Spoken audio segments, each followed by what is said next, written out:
What's up, guys? Welcome back to the channel. This week I wanted to do a video kind of comparing counseling and clinical psychology and what they are to begin with, and basically why I'm doing this video is because I'm actually starting a clinical psychology program this fall of 2020. And so first of all, what is counseling and clinical psychology? I think for me the best way to describe counseling psychology is that in counseling psychology, psychologists are working with mostly healthy patients that may be dealing with more so situational events. For example, a death in a family, or relational breakup, or losing their job, or trying to handle the stress of the pandemic, or whatever it is. It's usually environmental or situational that kind of helps, or it kind of basically hurts them mentally, right? So they might go to counseling for that situation.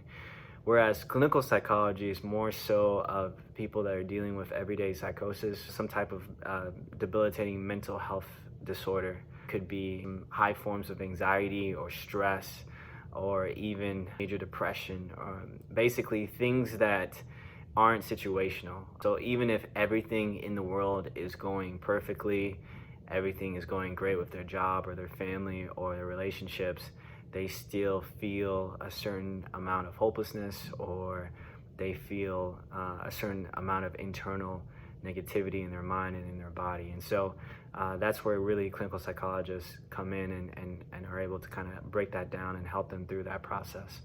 And so I think at the end of the day, as a patient or as a client, it just really depends on what you want out of it. In terms of whether to choose a counseling or clinical psychology program, again, I think this goes back to what you want out of your career. I think the most important part is really choosing the right program for you, making sure that the program aligns with your research and your values, and you can see yourself at the end of the program doing what you want to do and using the program to help you to do what you want to do at the end of it. For me, the reason that I chose clinical psychology is because I come from a little bit more of a health background, and so I know a little bit more about the human body and how it works, and physiology and biochemistry and all those different things.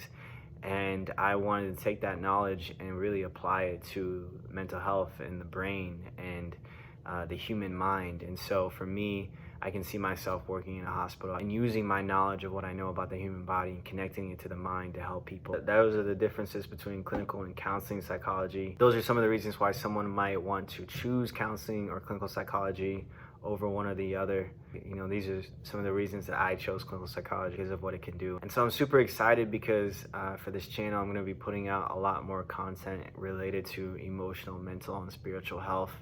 Especially as I go through the program, and especially as I get to learn more and more and I start working with patients. And so if you like the video, if you're excited for new videos about new content of what I'm going to do, definitely subscribe to the channel, give this video a thumbs up, and I will see you guys in the next video.